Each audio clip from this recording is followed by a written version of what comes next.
नमस्कार विद्यार्थी मित्रांनो, आज आपण पाहणार आहोत घटक नाणी नोटा म्हणजेच रुपये पैसे यामध्ये परस्पर रूपांतर, मूलभूत क्रियांवर आधारित खरेदी विक्री संबंधीची उदाहरणे, त्याचप्रमाणे रुपये पैसे यांची बेरीज, शाब्दिक उदाहरणे या घटकामध्ये आपण अभ्यासणार आहोत. विद्यार्थ्यांनो, आपण नाणी आणि नोटा म्हणजेच रुपये पैसे हा घटक या ठिकाणी पाहणार आहोत. हा घटक पाहत असताना आपण या ठिकाणी लक्ष द्यायचं. बघा, 1 रुपया, या 1 रुपयाचे, हा रुपया आहे, याचे पैसे, तर 1 रुपया म्हणजे 100 पैसे होतात. 1 रुपया म्हणजे किती पैसे? 100 पैसे. तसंच मग आता अर्धा, पाव, पाऊण करण्यासाठी आपल्याला माहिती, अर्धा रुपया म्हणजे याचे अर्धे पैसे करायचे म्हणजे 50 पैसे. त्यानंतर पाव रुपया म्हणजे आपल्याला माहिती, अर्धा जो असतो याच्यातला अर्धा अजून करायचा, म्हणजे याच्यातला 50 मधला अर्धा केला तर तो 25 होतो, म्हणून 25 पैसे हा झाला पाव रुपया. आणि अर्धा आणि पावची जर बेरीज केली तर पाऊण होतात, म्हणजेच याची बेरीज येते 75, म्हणजे हे पाऊण रुपया म्हणजे 75 पैसे. सव्वा रुपया म्हणजे आता आपल्याला माहिती आहे, सव्वा रुपया म्हणजे काय? 1 रुपया पूर्ण आणि पाव रुपया, म्हणजे 1 रुपयाचे 100 आणि पावचे 25 म्हणजेच 125 पैसे. आणि 1.5 रुपया म्हणजे 1 रुपया पूर्ण आणि अर्धा रुपया म्हणजेच 1 रुपयाचे पूर्ण 100 आणि अर्ध्या रुपयाचे 50, म्हणजे असे 150 पैसे. त्यानंतर पावणे 2 म्हणजे किती?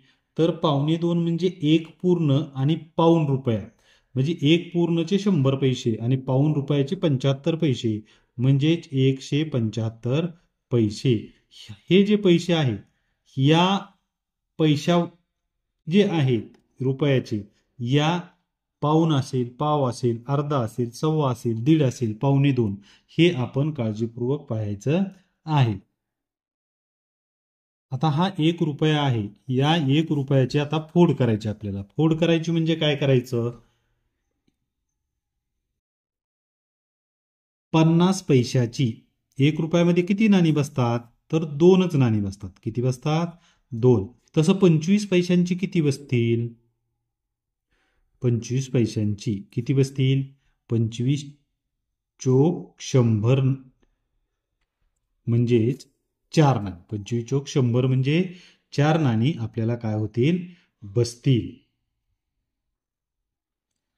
आता पाहूया, समजून घेऊया. 100 रुपये आहेत आणि या 100 रुपयाची वाटणी करायची झाल्यास कोणकोणत्या प्रकारे आपल्याला या 100 रुपयाचं विश्लेषण करता येतं, हे आपण आता या ठिकाणी पाहूया. बघा, 100 रुपयामध्ये 25 पैशाची किती नाणी बसतील? तर 25 पैशाची नाणी बघा, 25 एके 25, 25 दोन्ही 50, 25 त्रिक 75 आणि 25 चोक 100. 25 पैशांची 400 नाणी घ्यावी लागतील, त्यावेळेस काय होतील? 100 रुपये तयार होतील. त्याचप्रमाणे 50 पैशांची किती नाणी घ्यावी लागतील? तर 50 पैशांची 200 नाणी घ्यावी लागतील, त्यावेळेस 100 रुपये तयार होतील. 1 रुपयाची किती नाणी घ्यावी लागतील? 1 रुपयाची 100 नाणी घ्यावी लागतील, त्यावेळेस 100 रुपये तयार होतील. तर 2 रुपयाची नाणी, तर 2 रुपयाची आपल्याला काय करावी लागतील? 50 नाणी घ्यावी लागतील, म्हणजे 50 दुने 100 होईल. 5 रुपयाची किती नाणी घ्यावी लागतील आपल्याला? 5 रुपयाची आपल्याला या ठिकाणी 20 नाणी घ्यावी लागतील, म्हणजे 20 पाचे 100. 10 रुपयाची किती नाणी घ्यावी लागतील किंवा नोटा? 10 रुपयाच्या 10 नोटा किंवा 10 नाणी आपल्याला काय करावी लागतील? घ्यावी लागतील. 20 रुपयाची किती नोटा आणि नाणी घ्यावी लागतील? तर 20 रुपयाच्या 5 नोटा घेतल्यावर 100 रुपये होतात, किंवा 5 नाणी घेतल्यावर 100 रुपये होतात. आणि 50 रुपयाच्या 2 नोटा जर घेतल्या तर काय होतात? 100 रुपये होतात. या घटकावर आधारित कशा पद्धतीने प्रश्न विचारतात आणि आपल्याला ही वरची माहिती 1 रुपया, मग अर्धा रुपया असेल, पाऊण रुपयाचे पैसे असतील, रुपयाच्या पैशामध्ये रूपांतर असेल, मग आणि ही एक 100 रुपये असतील तर त्याची विभागणी. तुम्हाला 50 रुपये जर दिली तर त्याची पण अशा पद्धतीनं आपल्याला काय करता आली पाहिजे, विभागणी करता आली पाहिजे. यावर आधारित कशा पद्धतीचे प्रश्न येतात हे आता आपण काय करूया या ठिकाणी पाहूया. असा प्रश्न आलेला आहे, 9 रुपये बरोबर किती पैसे. यावेळेस काय करायचं बघा, 9 रुपये बरोबर किती पैसे असा ज्यावेळेस प्रश्न येईल त्यावेळेस काय करायचं, पैसे हे 100 मध्ये असतात म्हणून 9 गुणुले 100 याला काय करायचं, जेवढे पैसे विचारले त्याला काय करायचं, 100 न गुणायचं. आलं का लक्षात. 9 शून्य 0, 9 शून्य 0 आणि 9 एके 9 किती आलं, 900. मग असं कितीही देऊ द्या तुम्हाला, 15 देऊ द्या, 15 रुपये आणि 15 रुपयेचे तुम्हाला काय करायचे सांगितलेत, पैसे. म्हणजे या ठिकाणी काय करायचंय, रुपयाचं पैशामध्ये रूपांतर करायचं आहे. तर आता रूपांतर करताना काय करायचं असतं, 100 न गुणायचं असतं. मग काय करायचं, 15 गुणुले 100 करायचं आणि या ठिकाणी गुणाकार करायचा. 15 शून्य 0, 15 शून्य 0 आणि 15 एके 15. बघा 15 रुपयाचे किती पैसे झाले, 1500 पैसे झाले. लक्षात ठेवायचं काय, रुपयांचं पैशामध्ये रूपांतर करताना गुणाकार करायचा. बघा नेहमी लक्षात ठेवायचं, रुपयाचे पैशांमध्ये रूपांतर करताना त्याला काय करायचं, 100 ने गुणायचं आहे. आता या ठिकाणी बघा, रुपयांचे पैशामध्ये रूपांतर करताना काय करायचं मी तुम्हाला सांगितलं, 100 न गुणायचं. परंतु आता पैशाचं रुपयामध्ये रूपांतर करायचं असेल तर भागाकार करावा लागतो. परंतु या ठिकाणी मी तुम्हाला पैशांचं रूपांतर करताना अगदी एक सोपी पद्धत सांगणार आहे. समजा या ठिकाणी 5000 पैसे आहेत. किती आहेत, पैसे बरोबर किती रुपये.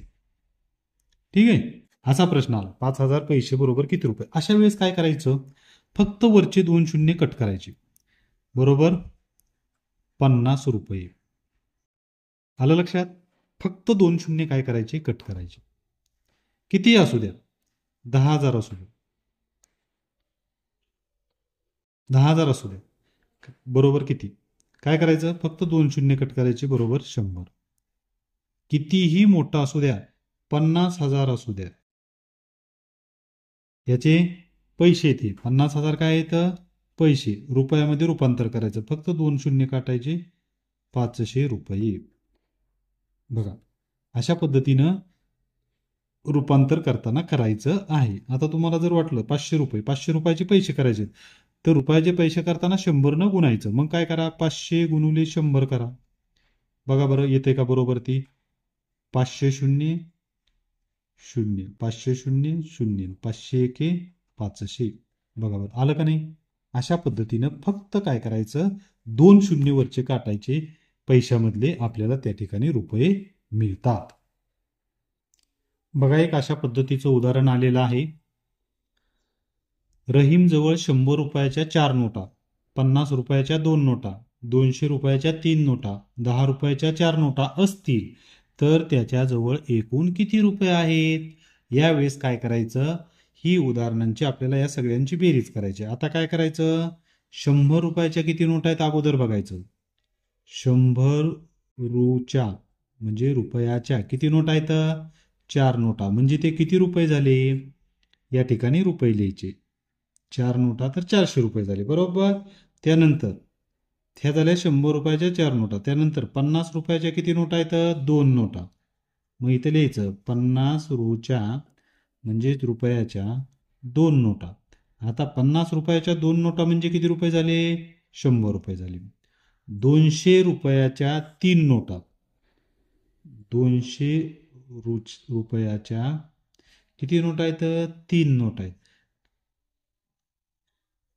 नोटा. मग 200 रुपयाच्या 3 नोटा म्हणजेच किती रुपये झाले, 600 रुपये झाले. आणि 10 रुपयाच्या 4 नोटा आहेत, 10 रुपयाच्या किती नोटा आहेत? 4 नोटा. तर ते किती रुपये झाले? तर ते 40 रुपये झाले. या सर्वांची काय करायची आपल्याला? बेरीज करायची आहे. 0शी 0, 4शी 4, 4 आणि 1 5 आणि 6 11. एकूण किती रुपये झाले? 1140. अशा पद्धतीनं व्यवस्थित मांडणी करून घ्यायची. कशाच्या किती नोटा आहेत, त्याची किंमत किती हे ठरवायचं, मांडून घ्यायचं आणि मगच काय करायचं? उदाहरण व्यवस्थितपणे अचूकपणे सोडवायचं आहे. अशा पद्धतीनं उदाहरण आलेलं आहे.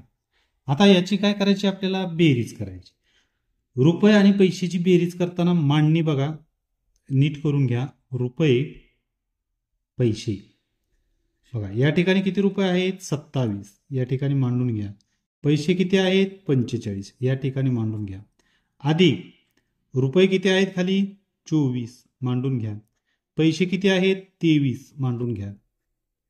आणि याची काय करायची? बेरीज करायची. 5 आणि 3 8, 4 आणि 2 6, 7 आणि 4 11, 11शी 1 हाच्याला 1, 2 आणि 2 4 आणि हाच्याला 1 5. 51 रुपये बघा, 51 रुपये 68 पैसे. अशा पद्धतीने मांडणी करून व्यवस्थितपणे काय करायचं आहे? आपण उदाहरण सोडवायचं आहे. हा प्रश्न असा आलाय. रामकडे 5 रुपये, 10 रुपये व 20 रुपयाच्या समान नोटा आहेत. एकूण रक्कम 525 रुपये असल्यास प्रत्येक नोटांची संख्या किती? असे प्रश्न आल्यावर काय करायचं हे सांगतो, समजून घ्या. सुरुवातीला काय आहे? 5 रुपये, 10 रुपये आणि 20 रुपयाच्या समान नोट आहेत. कशा नोट आहेत? समान, म्हणजे सारख्याच पाहिजेत आणि रक्कम तर 525च झाली पाहिजे. अशा वेळेस काय करायचं? ही जी रक्कम आहे 525 आहे की नाही, याला काय करायचं? किती रुपयाच्या नोट आहेत? 5 रुपये, 10 रुपये आणि 20 रुपये. यांची करायची बेरीज. यांची बेरीज किती येते? 20 आणि 10 30, 30 आणि 5 35. या 35 याला काय करायचं? भागायचं. 35 काय करायचं? भागायचं. मग 35 भाग देत असताना 35चा पाडा आपल्याला येणं आवश्यक आहे. आता 35चा पाडा आपल्याला येत नसतो, त्यावेळेस काय करायचं? आपण 35चा पाडा तयार करायचा. बघा, 35 एके 35, 35 दुने 70, 35 त्रिक 105, 35 चौक 140, 35 पाचे 175. या करता आपल्याला काय करायचं? जिथपर्यंत लागल तसा, जेवढा पाडा लागल तेवढा तयार करूया. या ठिकाणी इथपर्यंत आपण केला. आता काय करायचं? 525 भागिले 35 आपण करूया. आपल्याला माहिती, आपण पहिल्या अंकाला जर भाग नाही केला तर शून्याचा भाग काय करतो? देतो. वरतून घेतला 2, 35 एके 35. याची काय करायची? वजाबाकी करायची. 52 मधून 35 गेले तर 52 मधून 35 गेल्यावर खाली राहतात 17. आता मी इथं डायरेक्ट करतो. वरतून घेतले 5, 175 आलं. 35च्या पाड्यात किती नंबरला 175 आहे? तर 5 नंबरला आहे 175. तर हे पहा, या ठिकाणी बाकी शून्य राहिली. किती आलं? भागाकार किती आला? 15. तर मग प्रत्येक 5 रुपये, 10 रुपये आणि 20 रुपयाच्या किती नोटा आहेत? 15, 15 आणि 15. प्रत्येकाच्या किती नोटा आहेत? 15 नोटा आहेत. मग 15 ज्या ठिकाणी पर्याय असेल त्या ठिकाणी आपल्याला काय करायचं आहे? तो पर्याय रंगवायचा आहे.